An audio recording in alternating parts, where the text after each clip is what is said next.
Hello, everyone. Before we start, I'd just like to remind everyone that interpretation is available in French and Spanish, and this session is being live streamed on UN Web TV. I encourage those who follow in English to please tune into the English interpretation channel, because we will have contributions in French and Spanish from our speakers today. Friends, it is truly an honor to welcome you all to the closing panel of the Civil Society Forum of the Second World Summit on Social Development. My name is Dinesh Jonakuti, and I serve as the Policy Officer at the Inclusivity Project. And I'm very pleased to co-moderate with Dinesh. My name is Alexia Gob. I represent Life Project for Youth. And this will be my last sentence in English because I will be co-moderating in French. And together we are privileged to serve on the NGO Committee for Social Development. Just to give you some background to the committee, it was founded in 1998 following the Copenhagen Declaration and Program of Action. The committee was established by civil society organizations to advance the summit's vision of people-centered development. It has a globally diverse representation of civil society and provides a platform for collective action for NGOs to work together on shared goals and present a unified voice at the UN. Alexia and I are honored to be moderating this closing session. And we would like to take a moment to express our sincere gratitude to each and every one of you, especially the host nation Qatar, for your generosity and support for civic engagement. UNDESA for your collaboration, civil society organizations, member states, other stakeholders, and the many participants who are joining us online from all parts of the world. Your presence is a powerful testament to our resilience, our trust in dialogue, and our belief that meaningful change is possible. We recognize that being present here today is a privilege, one that we must honor by making the most of it for peace, social justice, and for all grassroots champions who should be here with us but cannot. Pour beaucoup d'entre nous, le chemin jusqu'à Doha s'est construit pendant des années. L'engagement de la société civile a été présent à chaque étape de ce processus. Et nos voix continuent de résonner haut et fort. Nous croyons au changement et nous voulons que ce sommet marque un véritable tournant. Au cours de ces 3 derniers jours, nous avons été témoins d'une démonstration extraordinaire de passion, d'engagement et de collaboration. Des initiatives locales aux mouvements mondiaux, le travail présenté ici illustre la créativité et le courage de la société civile pour faire progresser le changement social avec des solutions concrètes. La voix et l'expérience de celles et ceux qui vivent au cœur des enjeux sont essentiels pour identifier les obstacles de parcours et combler le fossé entre objectifs et résultats encore bien trop insuffisants. La société civile joue donc un rôle vital dans la conception, le suivi et l'évaluation des politiques liées à la déclaration. Atteindre les objectifs du sommet demandera des efforts. Nous savons que nous devons agir avec détermination, placer l'humain au cœur des priorités, dans un esprit de partenariat et de responsabilité partagée, aux côtés de toutes les parties prenantes, pour construire des sociétés inclusives où personne n'est laissé de côté. Vous allez me dire, ça fait 30 ans déjà qu'on essaye, mais comment on fait pour que ça marche cette fois-ci ? Eh bien, merci beaucoup pour cette question. Et bonne nouvelle, le vrai changement est à notre portée. Lors du forum de la société civile, 10 événements à l'honneur ont réuni une diversité d'acteurs pour faire avancer les engagements de la déclaration de Copenhague. Ces dialogues, orientés vers l'action, ont permis de mettre en lumière des solutions pratiques aux résultats concrets et de renforcer la collaboration sur les thèmes clés de la déclaration politique. Une collaboration pour chacun des thèmes, mais aussi entre les engagements, puisque la réussite de l'un dépend étroitement de la réussite des autres. Dans quelques instants, nous aurons le plaisir d'entendre les organisateurs des 10 événements à l'honneur. Unos momentos.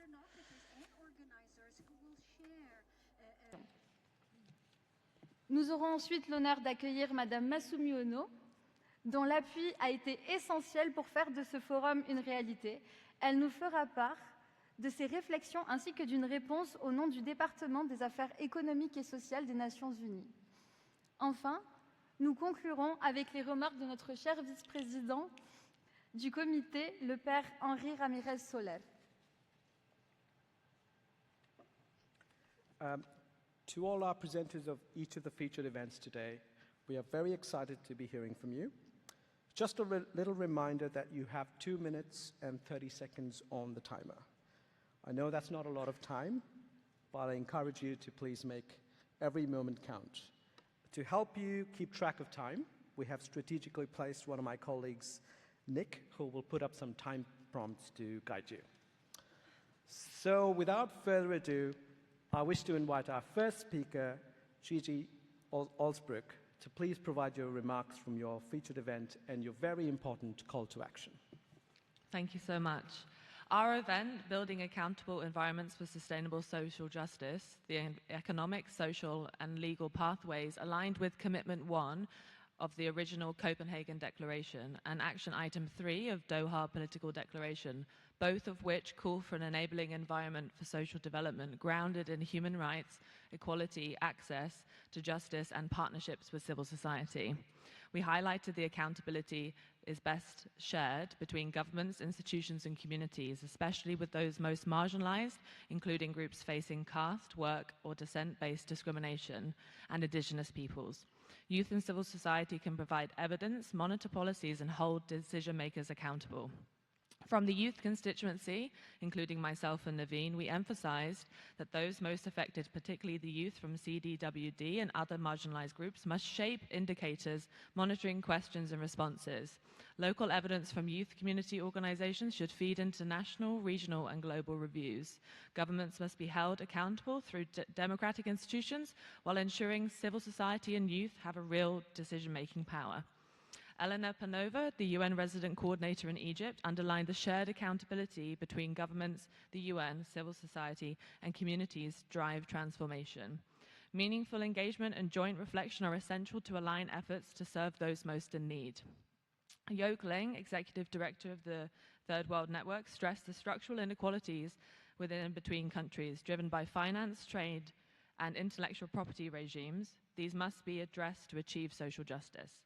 Technology, particularly AI, must be people-centered, environmentally responsible, and accountable to prevent harm and the concentration of power.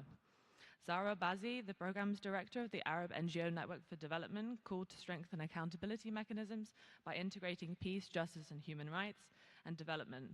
At the national level, we must rebuild through trust, participation, civic space, transparency, and oversight. At the regional level, enhance cooperation, data sharing on human rights, gender equality, and the SDGs. Our call to action urges member states and partners to embed these approaches into social development frameworks that are participatory, inclusive, intergenerational, and grounded in lived experiences of marginalized youth, CDWD, indigenous people, refugees, and everyone else. When people hold power to account, we don't just measure progress, we make it happen. Thank you. Merci beaucoup Gigi pour ces remarques. Ce panel est la preuve qu'il est urgent de développer beaucoup plus de réelles collaborations intergénérationnelles pour tous les enjeux. Merci d'avoir montré de manière très concrète l'importance de l'inclusion de la société civile et en particulier des jeunes dans le suivi et le contrôle. Suivre vos recommandations est la manière dont nous pourrons rétablir de la confiance et de la transparence pour nous assurer que nous pourrons célébrer de véritables réalisations en 2031. J'invite maintenant Gabriela Javanova à prendre la parole. Our featured event, Scaling Impact, Advancing Policy Solution and End Poverty Everywhere, Intersectional Justice for Women and Girls, Structural Change and Leadership, focus on structural barriers and compound discrimination based on work and descent faced by women and girls, including Roma, Dalits, Quilombolas, Haratins, and others. Our dialogue underscored a fundamental principle, that addressing poverty requires confronting intersectional injustice and its structural roots. Entrenched marginalization and systemic barriers exclude our women from essential services, justice, healthcare, and economical opportunities. We heard powerful stories generated by those who live this reality. First, we highlighted regional policy success, citing the recently adopted African Commission on Human and People's Rights resolution on work and descent-based discrimination as a critical good practice to take regional specific actions. Second, we celebrated the Global Forum of Communities Discriminated on Work and Descent as positive pioneering model of transnational solidarity. GFOD unites grassroots movements, activists, and women across the groups, including Dalits, Quilombolos, Haratins, and Roma, to strengthen the advocacy and promote intersectional policy reforms. Our clear, actionable takeaway for governments and UN agencies are: we urgently call for the UN to adopt a specific resolution on CDWD with a mechanism dedicated to addressing the needs of our women. Specifically, we call for the establishment of a dedicated working group at the UN to ensure our sustained focus and protection. Lastly, Member States must commit to integrating the concrete recommendations, such as CEDAW monitoring process and the UN Women Policy Paper that we recently published on women discriminated against work and descent, into national policies and programs. This is how we ensure that our pursuit on social development leaves absolutely no one behind.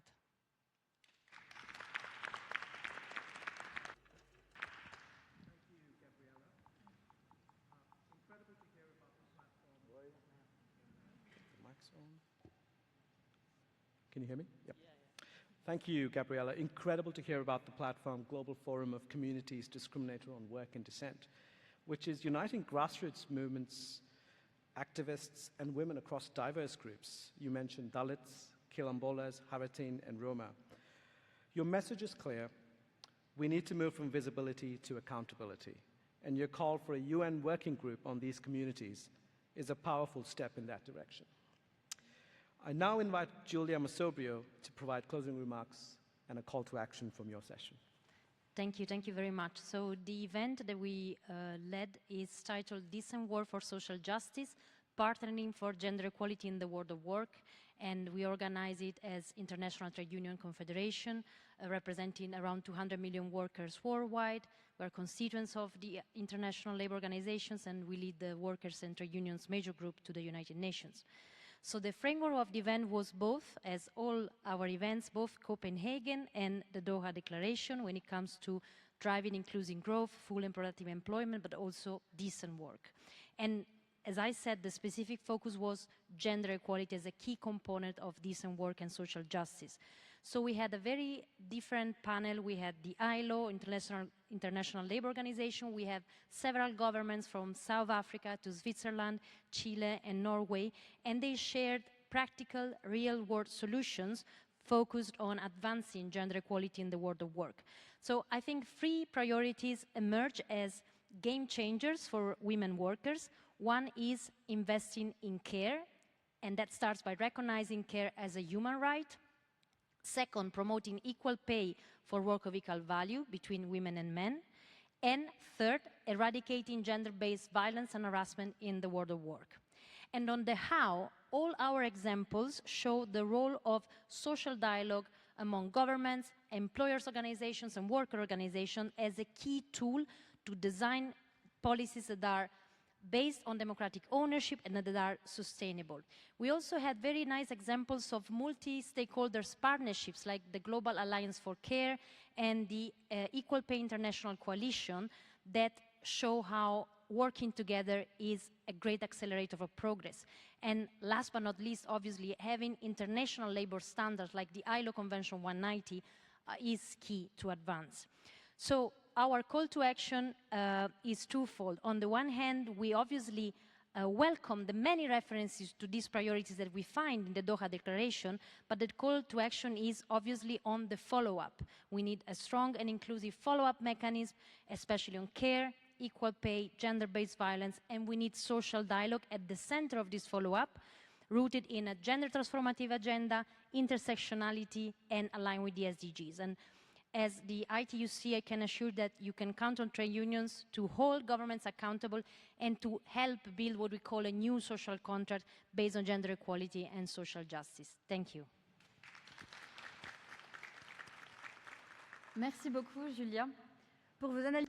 Thank you very much, Julia, for your very important and relevant remarks and for highlighting the importance of equal pay and also care and also to eliminate harassment in the workplace. Those elements are very important to guarantee equality between different sexes. As you said, the Convention of 190 of the ILO that was already ratified, and should be ratified by all. It was already ratified by 190 or 51 countries. Our collective role is to keep driving these changes, promote the multilateral dialogue, and also empower workers' rights. It's now my pleasure to invite Ivy to share her insights.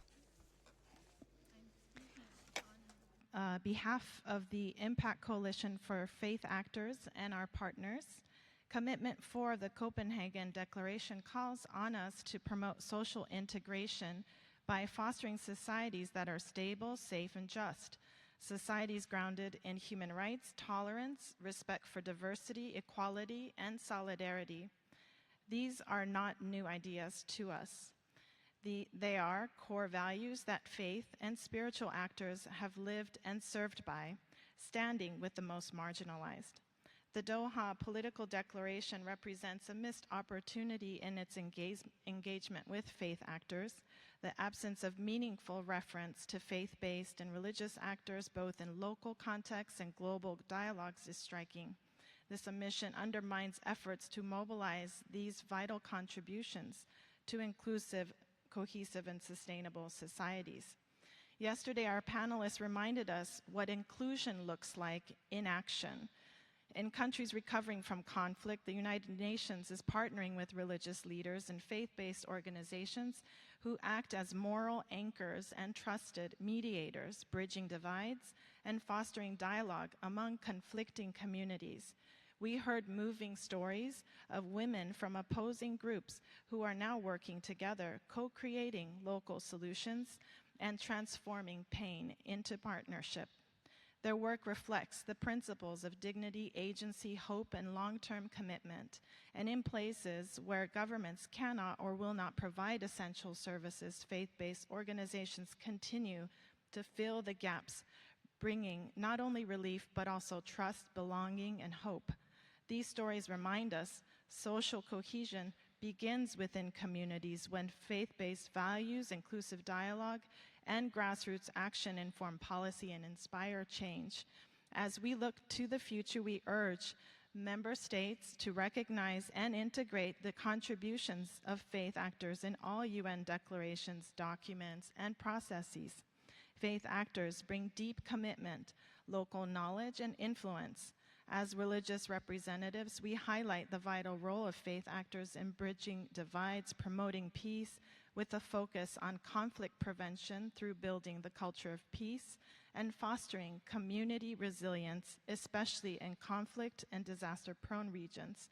The post-pandemic world has laid bare deep inequalities and shaken our ethical and spiritual foundations.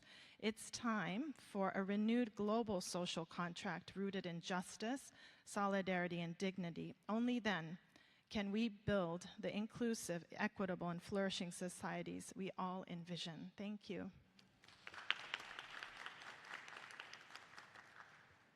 Thank you, Ivy, for highlighting the powerful role that faith-based organizations play in building a more inclusive and compassionate societies.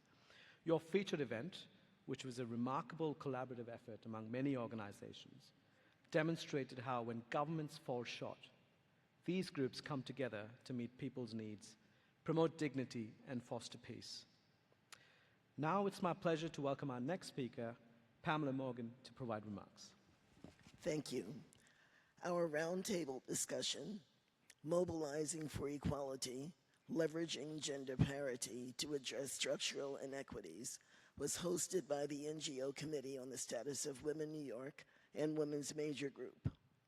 We focused on Commitment 5 of the Copenhagen Declaration to achieve equality and equity between women and men, and connected it to today's urgent call for structural transformation. Drawing on numerous UN frameworks, including the Convention on the Elimination of All Forms of Discrimination Against Women, CEDAW, we looked at how access to justice, investing in gender equality, and feminist foreign policy operate not as separate tracks, but as mutually reinforcing strategies. We discussed how each of these pillars, justice, investment, and diplomacy, offers an entry point for dismantling systemic inequities that hold women and marginalized groups back. Together, they form a constellation of strategies that move us beyond symbolic representation to transformative change, where women not only have a seat at the table, but the power, tools, and accountability mechanisms to shape the agenda itself. This integrated approach is what's needed to realize the promise of a gender-just, resilient society, which is envisioned in key UN measures. We urge governments to integrate gender-responsive budgeting and justice reform into all national development strategies, UN agencies to coordinate their gender parity and resource allocation frameworks across mandates, and civil society to hold institutions accountable by monitoring implementation and amplifying grassroots voices. Additionally, we encourage governments and UN agencies to engage with grassroots individuals and institutions for their input and decisions about matters that will ultimately affect their lives. By aligning policy, investment, and diplomacy through a feminist lens, we can ensure that parity becomes not an end in itself, but the pathway to justice, equity, and shared prosperity. Thank you. Des retours très éclairants comme toujours. Merci Pamela. Very insightful. Thank you, Pamela, for your conclusion and for calling for unity to make gender parity a reality in a responsible way across budget, justice, and diplomacy. I would also like to commend the inclusive nature of your event, which allowed participants to play an active role, resulting in a rich collective contribution. This echoes the importance of innovating in an approach and accessibility to ensure the inclusive implementation of the Doha Commitments and the co-creation of transformative agendas in which women are still far too rarely the architects. I now invite Dr. Ahmed to share his remarks. باسم اتحاد المبدعين العرب ومؤسسة قطر للعمل الاجتماعي. I am delivering the speech on behalf of Qatar Institution. It is our pledge and honor to participate in this international conference based on the social development. This session would focus on the comprehension between education and volunteerism in order to enhance and allow people with disabilities to work and be prosperous based on the Copenhagen Declaration and the pledge to leave no one behind. We have discussed the SDS, which includes environmental sustainability, AI, safety, digital safety, and the Qatar initiative to empower people with disabilities, as well as the role of organizations in the healthcare sector to do educational initiatives. We call for the support of sustainable digital institutions and the inclusion of these institutions in our national discourse. We call upon you to join the SDS in order to enhance awareness regarding the rights of people with disabilities, to increase the financing of assistive technology and innovation. In conclusion, I would like to express my deep gratitude to all the organizers of this important event. I would like to explain my recommendations. adopting the sustainable digital schools as a tool for comprehensive and inclusive education, increasing cooperation among SDS in order to exchange best education practices, build partnerships with UNESCO and other UN agencies in order to mainstream this program, increasing new and early intervention in education and rehabilitation, forcing educational and health institutions to apply inclusive strategies to access infrastructure and digital services, creating national registries for assistive technologies in order to increase maintenance and equal access. We would like to include all those recommendations in the outcomes of the World Summit for Sustainable Development. Thank you. Thank you, Dr. Sarhan. I think your featured event was also a really wonderful example of collaboration in action. And it's really inspiring to see 3 organizations come together around a shared vision to advance the right of education and health as core pillars of social development. You've shown how integrating climate education, digital safety, disability inclusion, and local governance can drive real lasting change. And next, we have Queen Biseng to discuss the theme from your featured event on social protection flows in the context of Africa and LDCs. Thank you. Our featured event on fostering equality through social protection flows and catalyzing support for development for Africa and the least developed countries, aligning with Commitment 7, addressing one of the most persistent yet under-recognized forms of inequalities in Africa and other least developed countries. The discussion centered on the effective mechanism in ensuring that social protection programs are both gender responsive and context-specific to urban informal settlements, and the role of the government and donor agencies in amplifying the grassroots voices. Solution centers in financing and accountability with regards to social protection flows, ensuring that people from marginalized communities have access to social security and social protection as a pathway to justice for the communities. The core message highlighted during the discussions are that communities discriminated on work and descent are amongst the most marginalized groups in the world. That an organ of the African Union, the African Commission on Human and People's Rights, has adopted a resolution to promote and protect the rights of communities discriminated on work and descent. Investment in social protection demonstrate positive social development and economic returns. These returns were clearly evident during COVID, when social protection programs increased, only to be reduced after the pandemic passed, risking plugging recipients back to risk and poverty. In 2024, only 52% of the world is reached by social protections, and only 15% in Africa. It is good that social protection is mentioned 26 times in the Doha Declaration, as this recognizes it as a key tool for poverty reduction and social equity. Still, the commitment for implementation is not concrete and strong enough. Unfortunately, marginalization is not explicitly mentioned in the declaration, nor the fundamental principles of universality. We call on member states to agree to develop national implementation plans for universal social protection flows by 2028, especially for Africa and least developed countries, and ensure that systematic barriers are addressed and mechanisms should be in place to address growing inequalities. Thank you. Merci Queen. Vous avez rappelé avec force que la réalisation de la déclaration passe aussi par la reconnaissance et la protection des communautés historiquement marginalisées. La protection sociale inclusive est essentielle. Inclusive social protection is essential to break cycles of exclusion and build fairer societies. We must ensure that the concept of universality truly comes to life. Your proposal for developing national social protection implementation plans and strengthening international support for LDCs in Africa is extremely important. Thank you very much. And now I call upon Rosa Lizardet to speak. Thank you.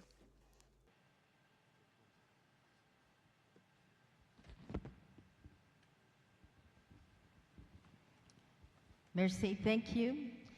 Our civil society forum event, Gender Responsive Social Protection and Economic Transformation in a Time of Reform, was partnered by what we're calling super stakeholders, NGO, alliances, and institutional. The Feminist Task Force, the Women's Working Group on Financing for Development, the Generation Equality Forum, Economic Justice and Rights Action Coalition, convened by UN Women, NGO CSW New York, Noble Delta Women for Peace and Development International, GCAP's Feminists and Women's Constituency, and the Global Alliance for Care. The Times call for gender-responsive social protection and positioning the care economy at the center of human rights-based approach for women and girls that includes remunerating women's labor, intersecting issues of disability, promoting a cross-sectoral valuing of unpaid care work, and implementing action plans on care into the national budgets for care work and social protection for women and girls. We need to go beyond beautiful words and take action towards economic transformative proposals and resourcing for gender equality. A number of countries, particularly in Africa, pay a high percentage of the national budget for debt servicing, rather than servicing women and girls. The climate crisis, debt crisis, and care crisis connection needs to be elevated. When we have a saying, the personal is the political, and all issues impacting women and girls are personal. And right now, political will is necessary by governments, not only for the implementation of social protection action plans and care economy, but also to plug the gaps in social protection. The global financial architecture needs to be reformed for the benefit of humanity, the billions of people, not the billionaires. We need a real paradigm shift to trigger a transformation of how we treat and value or not women and girls in our societies. We need less beautiful language and more hard action from governments to address the structural injustices that burden women and girls' advancements. Colleagues, we cannot wait another 30 years. Our call to action is for gender-responsive social protection for economic transformation now. Thank you.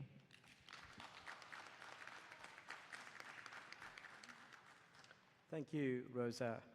Your call to deepen the dialogue on gender-responsive social protection is so important. And as we look ahead to CSW 70 next year, your reminder is timely. We need to keep building on these innovative proposals to ensure women and girls in all their diversity, as well as marginalized communities, are truly included. Thank you. I'd now like to invite Fulman Chowdhury, the President of the Asian Indigenous International Network, for your remarks. May I use the podium? No, you can sit. You can sit there. You can speak from there. Thank you for the opportunity. Distinguished delegates, esteemed speaker, honored guests, ladies and gentlemen. It is both a privilege and responsibility to join you here at the second World Social Forum for Sustainable Development in Doha. Together we here to exchange ideas and to strengthen our shared commitment to a world that is equitable, inclusive, and sustainable for generations to come. At the heart of sustainable development lies a fundamental truth: there can be no sustainability without equity. Equity is the moral and practical foundation upon which all sustainable progress must rest. Across our world today, we see persistent disparity between nations and within them, across gender lines, communities, and generations. These gaps in opportunity, access, and participation strengthen the very essence of our global development agenda. If we are to achieve the Sustainable Development Goal, we must address inequality not as a side issue, but as a central challenge of our time. An equally innovative financial solution, such as a blended finance, catalytic capital, social investment models, and impact-driven financing, can mobilize resources at the scale where traditional models fall short.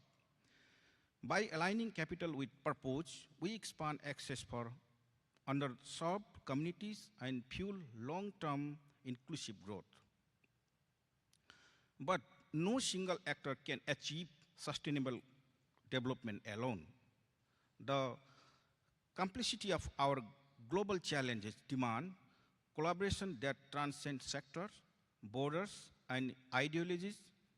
Governments, civil society, academia, the private sector, and international institutions must act as a co-actor of equitable progress.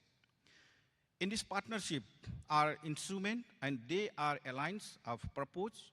We must cultivate ecosystem of cooperation where local communities and indigenous people are empowered as agents of change, where youth and women's voice are central, and where pivotal capital aligns with the public good. Doha, as a hub of dialogue and innovation, reminds us that collaboration is our most powerful resource. The solutions we seek are not conformed to one region or one model. They emerge when we listen, share, and act together. Fostering inclusive and sustainable social progress means translating global commitments into local realities. It means ensuring that the benefit of economic growth reach rural farmers as well as urban entrepreneurs that are transitioned to a green economy provides decent jobs for all. Together, we can build our all a better future. Thank you. Merci beaucoup. Thank you, Fulman, for reaffirming equity as the central pillar of sustainable development. You've clearly shown that concrete approaches that aligns innovation, investments, and purpose developed under collaboration and inclusive partnerships are essential factors to ensure that economic growth, social protection, and climate action reach everyone as we work toward the implementation of the declaration. I now invite our last featured event representative, Sylvain Aubry, to take the floor. I'm sorry I was a little late. I was actually running from the panel, trying to integrate the last minute comments from the panelists. And I have the pleasure to close the panel here. So I work at Human Rights Watch. But I speak from a much larger movement of hundreds of organizations that have been working for years to reclaim public services and deliver on everyone's rights. Colleagues and distinguished delegates, in the last weeks, we've seen Morocco gripped with protests by youth asking for quality healthcare and education. In the last few months, we've seen similar movements bringing millions to the street around the world to ask for public services, from Bangladesh to France, from Kenya to the US. This movement should be no surprise. Public services are the foundation of equitable, inclusive, and sustainable development. Universal access to quality education, healthcare, social security, energy, water, sanitation is the foundation of social contracts between governments and people. When public services are failing, social developments will not happen and social cohesion will be shaken. The Doha Political Declaration offers some strong language, including acknowledging the crucial role of public services provision in recognizing, reducing, and redistributing women's unpaid care. I'm also glad that it recognizes healthcare, social security, and adequate standard of living as rights. However, much more attention is needed to these areas. In particular, privatization and commercialization present clear risks to public services, and it's concerning that the declaration uncritically favors public-private partnerships. It's now time for governments to take human rights seriously and deliver on their obligations. That is a legal obligation for governments to do the maximum they can, not just the minimum.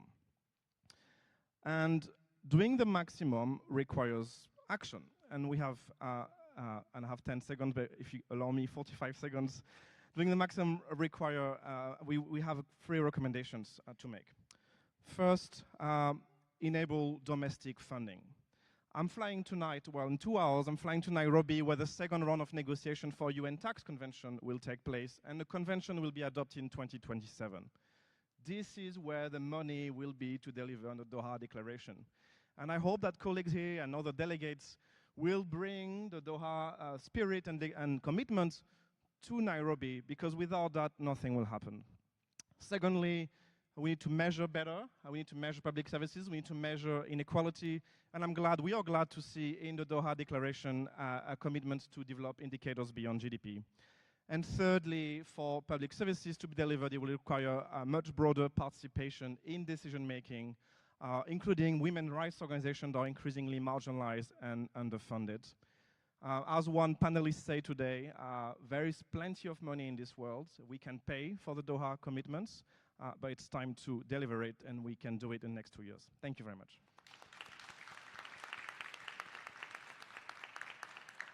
Merci beaucoup, Sylvain, d'avoir souligné le rôle. Highlighting the crucial role that public services play in building inclusive, resilient, and equitable societies. You have presented us with key levers to strengthen and fund universal public services that are truly accessible to all. Yes, I say truly accessible to all, in order to effectively reduce inequalities, protect human rights, and ensure a just ecological transition.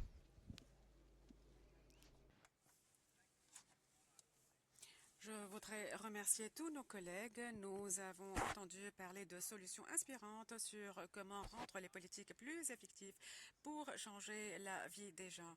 Ce sont des voix qui reflètent les réalités et les priorités des communautés. Merci beaucoup. Vous nous avez rendu notre temps en tant que modérateur très facile en restant précis par rapport au temps. Nous allons passer à Madame Masumi Ono, chef du service de l'inclusion sociale et de la participation du département des affaires économiques et sociales. In bringing the Civil Society Forum to life, and we are deeply thankful for their dedication and support. Ms. Ono, we've heard some wonderful solutions here today, and we were hoping you could reflect on the way forward and what the next steps might be. How do you see these voices and ideas being carried into the next stage in a practical way?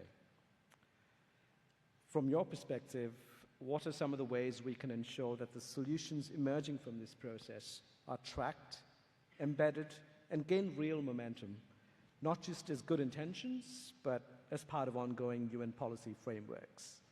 And finally, looking ahead, how might some of these featured event ideas be reflected almost immediately in the upcoming Commission for Social Development session? Over to you, Ms. Ono. Thank you, and thank you for including me in this closing session. It really means a lot to me. I have tremendous respect for the leadership and commitment that the civil society demonstrates time and time again, and you remind us of what it means to serve our communities, so thank you.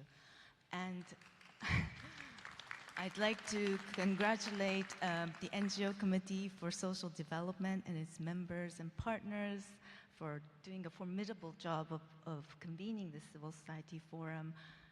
Jillian, Henry, Cecilia, Sarah, you've all been really amazing to work with, so thank you. And a huge congratulations to all the organizers of the 10 featured events. I've had the privilege of witnessing the birth of the proposals that was at the planning stage, and it's really heartening to see that your hard work has come to fruition in the last 2 days. So now the question, what next?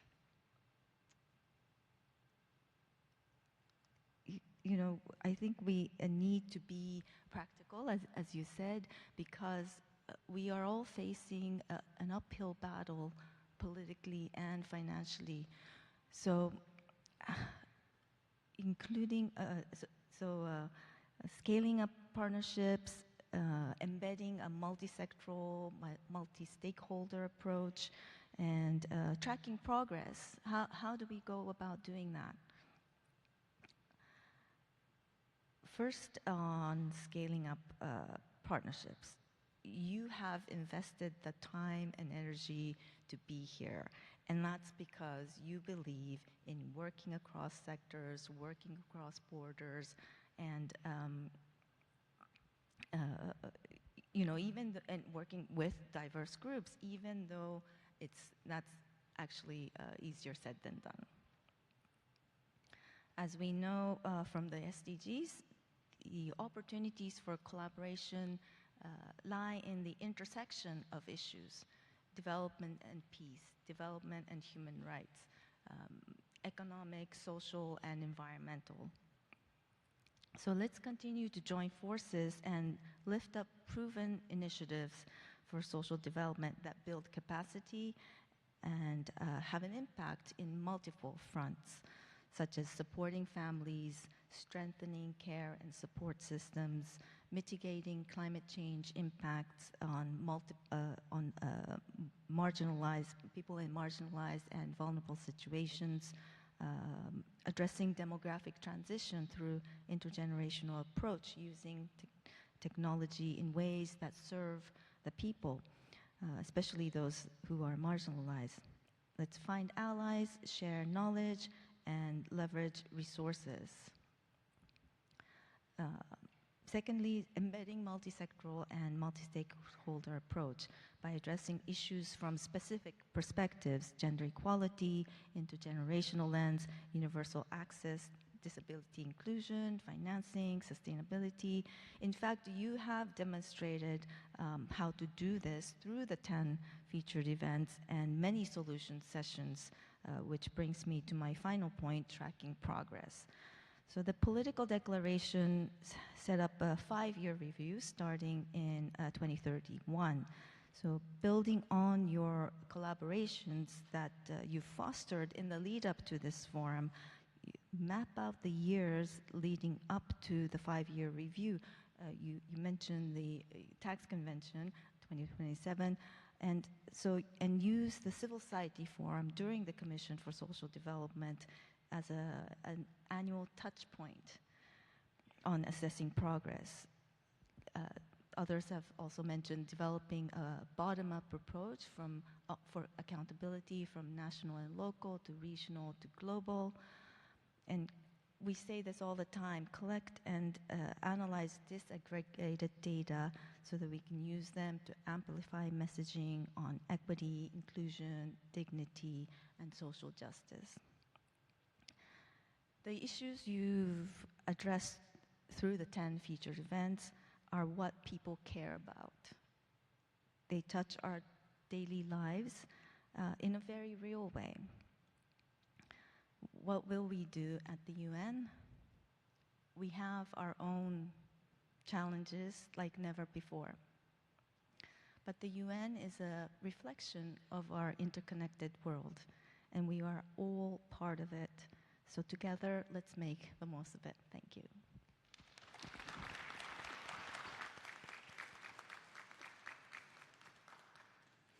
Merci beaucoup.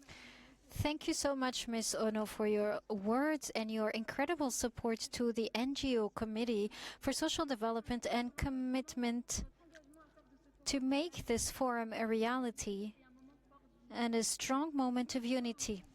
Now it's my pleasure to invite to the lectern our colleague Father Henri Ramirez Soler, Vice Chair of the NGO Committee for Social Development, to close this forum in the best way possible. More than just a vice chair, Henry has been a moral compass and guiding light. Henry, you have the floor. Buenas tardes, habitantes todos de esta casa común. Good morning. Blessed be those that search justice, social justice. Listening to the 10 speakers fills us with hope and show us that the road is full of challenges. I want to thank the immense and dedicated work in these 10 events, the highlighted events.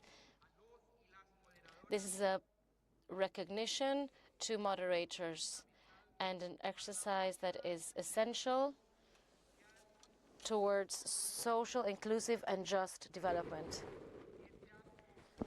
This hard work has been a significant contribution to the second World Summit for Social Development and has made our civil society forum a valuable space that brings together the voices of the territories, of women, of youth, of boys and girls, of grassroots movements, of trade unions, of development organizations, of organizations that are faith-based, human rights defenders, social development, and many others who are builders of social justice and that today are not here with us, but are with us in our hearts. We remember them. Our forum began with a high-level panel. Endless thanks must be given to the speakers who gave us a clear vision of today's challenges. We are also grateful to the 2 moderators of this opening panel for their quality and kind handling of this session. We have been able to hear different intervention in French, English, and Spanish, Arabic. This is a small sign of the diversity that social development must take into account to eradicate impoverishment, achieve decent work, and ensure social inclusion. That's why we thank everyone that we don't see but we hear and who made this space for dialogue possible, and above all, to the interpreters who helped us through this process. The work done by our moderators and everybody else deserves recognition and gratitude, for they allowed everybody to have a space to be heard, for everybody.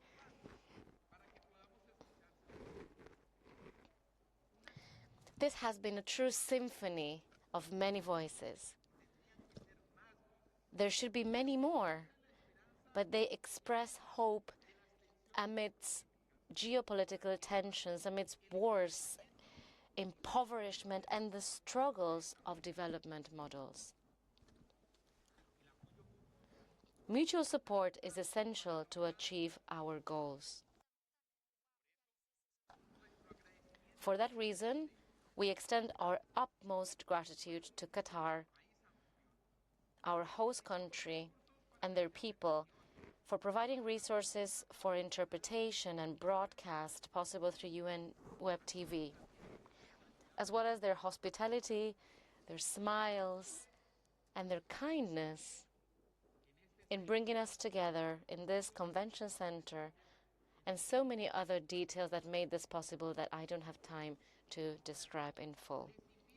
I invite you all to lift our gaze towards our regions, our countries, and our ongoing processes. Looking ahead to the 64th session of the UN Commission for Social Development, scheduled for the 2nd to the 11th of February next year in the United Nations headquarters in New York. Its priority theme is promoting social development and social justice through coordinated and inclusive policies. Our challenge is to continue expanding this forum, to keep expanding dialogue and build regional and global mechanisms for implementation, monitoring, and accountability to make the Doha Declaration a living reality. That's why we call us to keep strengthening our voices of the territories and communities in these global spaces. The presence of Honorable Ms. Masumi Ono, head of the Social Inclusion and Participation section at the UN Department of Social Affairs,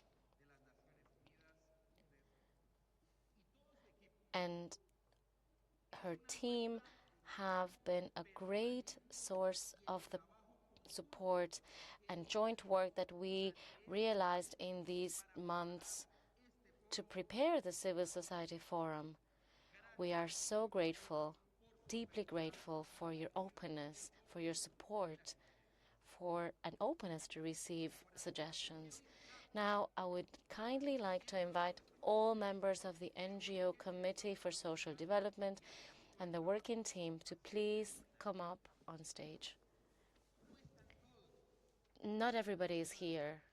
Some of them are missing, but our commitment is to keep moving forward, to make social justice a path of inclusion,